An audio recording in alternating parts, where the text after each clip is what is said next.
Hello. Hi. Wow, you guys are really 7 p.m. New York City vibes. All right, let's bring it up. I'm neither John Schaefer nor Seth Parker Woods. My name's Jennifer. I work here. Any of you here for the first time? Nice. How did you hear about the show? On the radio! Even better. That is the best answer. We love to hear it. Well, you are at New York Public Radio, the home of WNYC and WQXR and Gothamist, all three, and great events like this one. So we're really glad that you're here. We hope that if you are not already a member, is anyone already a member of WNYC or WQXR? Whoa, what a fine showing. Well, thank you. We are independent public media. We're supported by you. So every time you buy a ticket here or you make that pledge every month or every year, we are grateful you're supporting everything that we're doing in journalism, music, and entertainment like you're going to have here tonight. So before we get started, if you have not already, do silence your cell phones. That is our one request. I also want to, before we get started, thank our sponsor tonight, AARP. Did you see them in the lobby? Free pens, am I right? Like, just get the free pens. No, so much and more. No, they're great. Word, exactly. Great organization, so grateful for their support. But that's all I've got. You ready? You want the music, right? Let's go. Okay, so let's give it up for your host, the host of Soundcheck and New Sounds, Mr. John Schaefer.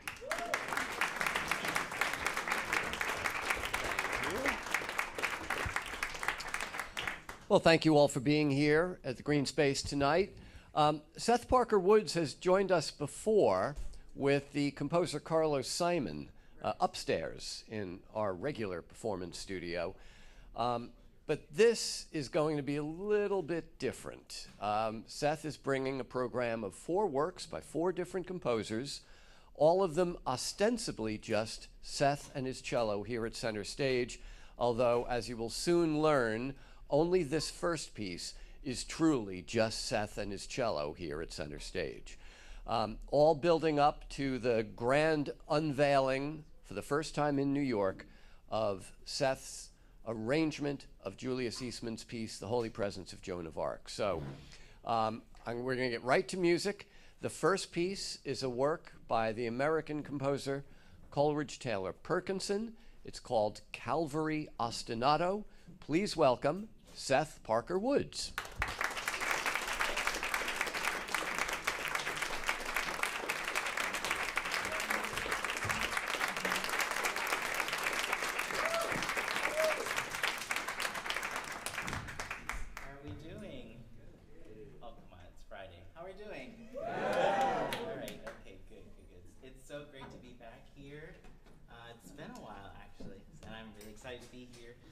Presenting some bits of this program. I have for you some older pieces and some a little slightly newer.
That is Seth Parker Woods and a piece by Coleridge-Taylor Perkinson, Calvary Ostinato, Seth. Perkinson was a classical composer, but he was also a jazz musician. Correct. He played with the legendary Max Roach. Correct. For a while. So is he kind of treating the cello almost like a mini double bass, a mini stand-up bass in that piece? In this movement, yeah, this is part of a larger suite called Lamentations, Black Folk Song Suite. This is the third movement from that, but it's the only one where it's completely pizzicato. The other movements have this sense of almost like a molto perpetuo. Other moments have a quite lyrical in nature. The others are, or even like the first movement and the very last movement are quite virtuosic, but all with the bow. It's a workout. Yeah, it's a good start. And I should say, in addition to the live stuff happening here and streaming live, we're also recording this for future broadcast on New Sounds. So Seth, when you put a program like this together, I mean, next week you're going to be playing with the New York Philharmonic. We can talk about that piece when we get to Natalie's shorter work tonight. But when you're putting a program like this together, what makes the individual parts work together for you? What are you looking for? Well, it's all storytelling, right? So I'm for me, I guess, with this specific program or any program, whether it's older music and newer music, I'm looking for a through line, whether it's emotion or stories, things that maybe connect directly to me, or things I'm trying to comment on as like a citizen artist. So that's how I start to kind of bridge them together, and trying to find ways in which I can present the cello, sometimes less traditionally. Mm-hmm. So the next three pieces all incorporate some other elements other than the cello itself. Correct, yeah. And when we get to this Monty Adkins piece, he's an English composer, and he's got a university position. He is a kind of classically trained composer. He describes himself as a dark ambient sound artist. I would agree with that. So how did you meet him, and how does this piece fit in with the story that you're telling this evening? Yeah, so Winter Tendrils, the work we're talking about, well, I met Monty originally in 2012, 13, something like that, when I was doing my doctorate in the UK in West Yorkshire. So it was there, I'd been hearing about him. I had gone to a festival series of electronic music called Electric Sound, and he was presenting a wide kind of catalog of music of his on that, both him performing live but also with other musicians. And so I think it must have been around 2014 that I finally got up the courage to ask him to collaborate on something. So this work in many ways kind of comes at a rather tumultuous time just in life, the ending of lives, but also the ending of relationships, but also the beginning of new ones. And so we've kind of talked about this work as how many of you are runners or cyclists in the room? Hopefully safe cyclists, not on these New York streets. A few runners. I mean, good. So the idea that when you get like this runner's euphoria or cyclist euphoria, you kind of hit this plateau and things start to open up, and sometimes you're smiling for no reason, but there's this rush. So it's like kind of the building up, moving towards something or moving away from something that then kind of allows space for you to kind of fly. Yeah. And does the work have a sort of wintry feel to it? Yeah, we wrote this and kind of premiered it in the middle of a snowstorm in Sweden. So, all right. So we're ushering in the fall. And what is the other sonic material inside of this? So there's both. You'll hear elements of my cello. Inside of this, well, what I'll say is that the work has kind of gone through multiple versions over the years from when we first premiered it, but this final version now has both my cello, a lot of Monty's electronics that are mixed inside of here, and then a few remnants of a colleague of ours, a violinist who you'll hear small little moments of her that appear. Yeah. Okay. Winter Tendrils, the name of the piece, written for you. Written for me, yes. Okay. Thank you. Here is Seth Parker Woods, once again, live at the Greene Space, music by Monty Adkins.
Music by the English composer Monty Adkins. Winter Tendrils was written for Seth Parker Woods, playing it here live at the Greene Space. Has he written more for you? I mean, did you go back and say, more, please? We talked about it, but we haven't quite gotten there yet. Ah, that's a beautiful piece. Thank you. So Winter Tendrils, it does have a kind of bleak, wintry beauty to it. When we get to Natalie Joachim's music, we're in another part of the world entirely. Yes. So Natalie is a flutist, a composer, professor Singer. at Princeton. How did you meet her and begin this process of collaboration? So the story goes, actually, I was living in New York in the early 2000s. So just before I would leave and move to Europe, I'd come across the name of Flutetronics. They were just starting up this duo with Alison Loggins-Hull, her duo partner. And so I'd never quite met them, but I'd heard about them, and the word was kind of just starting to kind of get around New York City at that time. And then I moved back in 2016 to the States and to Chicago, and so it also happened at the time she was playing as a flautist for Eighth Blackbird, so she was also in Chicago. So that's how we first met on a panel, looking at just different forms of music and expression.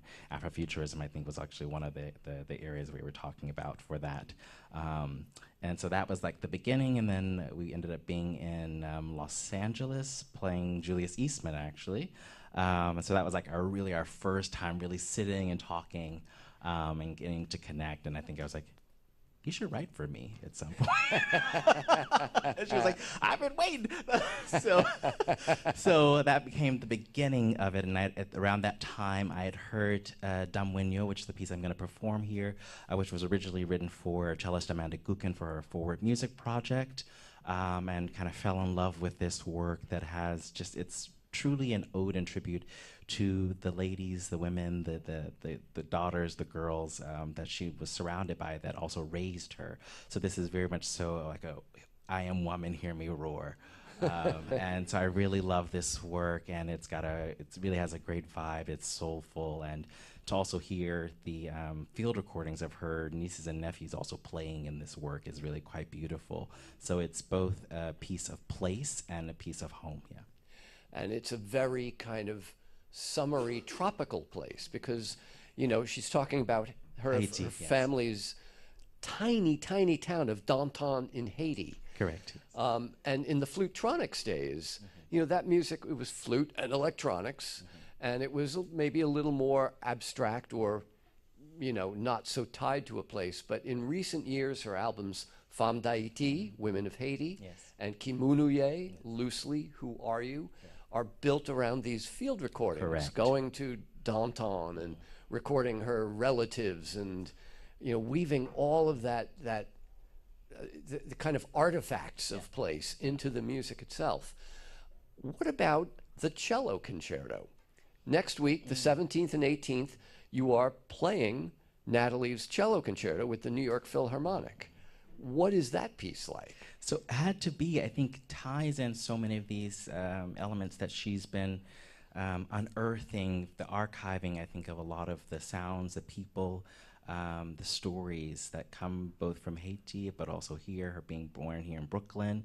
And it's kind of weaved together, but also you see an ode and tribute in many ways to both my Creole heritage, her Haitian Creole heritage is very much so woven inside of this, but also kind of centering or coming together around the idea of dandyism, but Black dandyism and that movement as a whole together, yeah. So the idea of pushing yourself forward, but also the ways in which you adorn yourself, the ways in which you show up for yourself and your communities day to day. And using my mother and father, who were always impeccably dressed, even just to go to the grocery store. But that is of that generation. I remember I was like middle school, and I was like, you know, I'm gonna wear suits every day like my dad. So, and my mom was like, yeah, absolutely not. So it really is an ode and tribute in many ways in that way. And as I've kind of been working through this and performing it, the last few performances, starting to kind of find out truly what my voice is and what we're trying to kind of disseminate here, that it also becomes truly this love letter to our friendship and collaboration over the years. Yeah. So when you asked her to write something for you, did you expect that it would be like a full-on concerto? Oh, that's what we. Yeah, it was. You're gonna write a concerto. Okay. And the length obviously was up for grabs in that way. Yeah. what about, is there playback in this piece? No. So it's completely acoustic. Completely acoustic. Yeah. But it draws on. You still hear Natalie and those the rhythms past. and It is fully there on display. Yeah. yeah. All right. So the piece you're about to play, is this from the Femme d'Haïti project? This actually goes before the Femme d'Haïti, yeah. So this is leading up to, so she really was trying to like, I guess, work through language already at this point in time. But this is coming almost right on the heels of Femme d'Haïti. Yeah. Okay. And Mwen Yo, what does that mean? These are my ladies, yes. All right. Let's hear the piece by Nathalie Joachim. Once again, Seth Parker Woods.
That, once again, is music by Nathalie Joachim, played by Seth Parker Woods, live here at the Greene Space.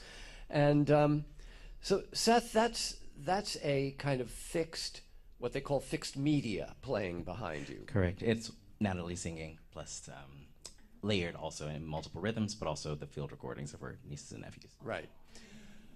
Well, when we get to the next piece, that's a totally different story. You had to create the backing media that we're going to be hearing.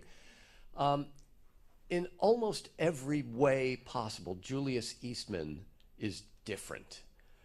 Just within the context of this program, you know, he died probably when you were just way too young to even know who he was. Let's not go there. Yeah. Yes, I was still young. Yes. Ish. Seth was polite enough backstage that he didn't want to ask me how old I was, so he asked, "How long have you been here?" It's like, before you were born. And yet, here we are anyway. Yes. So, I mean, I actually met Julius Eastman. He was, you know, certainly not unknown on the New York scene. He worked with Meredith Monk. I think I actually met him at an after party after one of her shows. He worked with Arthur Russell, wrote his own music, was completely like forgotten when he died in 1990, and his music has come roaring back. You've been a part of that. What was it that drove you to create, first of all, tell us how you first encountered Julius Eastman's music and what it meant to you. Well, I was still living in Europe at the time, and a friend sent me an MP3, and was like, "You got to check this guy out." I had never heard of him. I was also asking, why hadn't I heard of this composer? And it was not this piece. It was one of his ensemble pieces, open scored, "Stay on It," which kind of was the first big hit, I think, to come back as part of the resurgence. And then later, I was sent to record it, the first recording that was done at the Kitchen, actually, from the live broadcast that the choreographer Andy DeGroat was part of for the movement for that. And then I was so taken by it because there are so few 10 cello works, but also so few that are as punk and raucous as this. And so it kind of lit a fire, and then a few years later, I would come back to the States. I would be introduced to Mary Jane Leach, who was very important as part of the resurgence. And this piece is actually the first piece that would begin to kind of be the catalyst for that search for the scores and the recordings, etc. And so over the years, working with Clarice Jensen, we all have to thank for putting this score back together, because at the time, there was only just 2 pages at the New York Public Library of the score. And so many, many months and hours she sat with the recording, trying to decipher and put these parts back together. So 10 separate parts. None of the parts are the same, which is also why I had my work cut out for myself when I decided, after all these years of performing it, to then put down kind of the first commercial recording. Yeah. So what did you, is it like Steve Reich's cello counterpoint, where, you know, all you do is you read part 1, read part 2, read part 3, or did you have to do some rearranging of things here? All of the above. Okay. In many ways, because I used the cello 10 part, which is very much so like the motor behind all of this. It has a lot of 16ths, so it's the thing that really drives the entire piece. And many of the other cello parts share in those 16th patterns or ostinato. But overall, I started working from cello 10 to kind of create my click track, essentially. And then tried to okay, now I'm going to record 1, and then I'm going to record 2. And I was like, this isn't working. I'll be here forever trying to do this. So then I had to start really working vertically and starting to kind of put, like, sometimes measure by measure, 3 measures, 4 measures, to really stack it, just because the harmonies, as you'll start to hear, are so dense. And there's parts that as I was recording, I was like, I've never heard some of these parts in all the years of performing this. So I was really hearing a lot of these things for the first time and trying to get it as right as I could, to really kind of so that people could actually hear all this. And it gave me a chance to kind of mediate this experience in many ways that you don't necessarily get in the live performances. So Eastman was associated with minimalism, open scoring, improvisation, a kind of spiritual jazz, and yet his music fits comfortably in none of those. It is very much its own thing. And this piece really, from the title to that driving 16th, note ostinato, really brings a lot of those things together. So, Holy Presence of Joan of Arc, there is a prelude to it as well. But the prelude, as we know it now, wasn't necessarily, it wasn't called prelude at the time. It was really just an improvisation that he created for the live broadcast after it was actually done and performed at the kitchen. And then it went on to then be known as the prelude, and then for singers to start taking it up. So Devon Tynes. And Devon Tynes was one of the first to kind of really champion this back in 2017. So he and I performed this, both of these works in 2017 in LA for the first time. And that was my first time doing it live as well. So it's been awesome for both of us to kind of go on this journey together after all these years. Yeah. Well, and that's where I was going with this. I mean, it does seem like the pairing of those pieces, the solo voice leading to this ensemble of 10 cellos, does take you someplace. So where does it take you when you're, it sounds like a glib question, but I mean it. Does it take you someplace when you're performing this? It really does, even though I'm performing this kind of mediated version with myself as kind of solo, but I'm very much so part of the ensemble. It really is still a large chamber work for 10 cellos. I'm just one of those live. But it's a marathon. It's heavy, like a lot of endurance to really get through it. But I think at the core of it, it allows me to open myself up and not worry about getting everything absolutely perfect, but trying to really give as much heart and as much sense of punkness, but also love at the same time. Yeah. Yeah. All right. You've recorded this? Yeah, it just came out this summer with Devon also on this with my ensemble Wild Up, based in Los Angeles. So this is our fourth installment of our kind of composer series on Julius Eastman. So this also features the prelude, the official Holy Presence, as well as Piano 2 for solo piano, and Our Father, which is for two male voices and ensemble. Yeah, right. Featuring also Devon. Both voices are Devon. So yeah. I wasn't the only one multi-tracking. Right. It's a great series that Wild Up is doing. Planned to be 7 volumes by the end, I think. Something like that. Yeah. So you're about halfway through. But Julius Eastman had periods of mental illness and homelessness, and at one point the New York City sheriff threw all of his scores out on the street, and that's why it took so long for his music to come back, yes. Because the scores were just assumed to be gone, and many of them are. But bits and pieces come up, people find old recordings of live performances, Mary Jane Leach, as you mentioned, a big part of that. So here's this piece. You've spent a long time putting this together. Many months. Let's hear the results of all of Seth's work. Here is The Holy Presence of Joan of Arc in Seth Parker Woods' arrangement and performance here at the Greene Space.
Seth Parker Woods. The New York premiere of his arrangement of Julius Eastman's piece, The Holy Presence of Joan of Arc.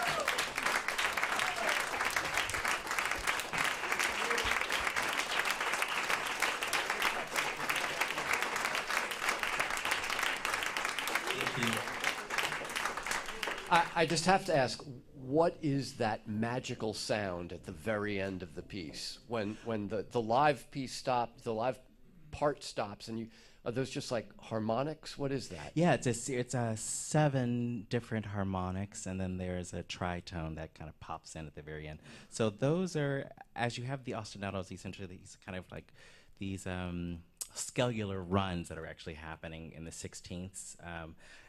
While that's happening, what happens is he kind of sneaks in this series of chords that kind of come from the background and come all the way towards the front, essentially. So it's almost like a pop-out effect, essentially, what's happening.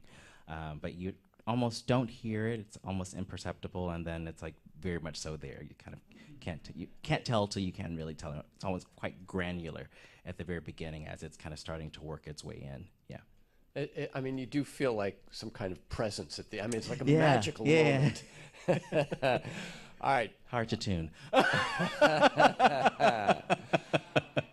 You'll have a chance to see Seth making his debut with the New York Philharmonic next week at David Geffen Hall, October 17th and 18th, playing Natalie Joachim's cello concerto. Was it simply called cello concerto? Had to be. Okay. Who's conducting? Thomas Wilkins. Okay. So that'll be next week, but Seth, what a pleasure to get a chance to hear you in this more intimate environment in the Greene Space. Thank you so much. Thank you. Thank you all for and being here. thank you all for being here tonight.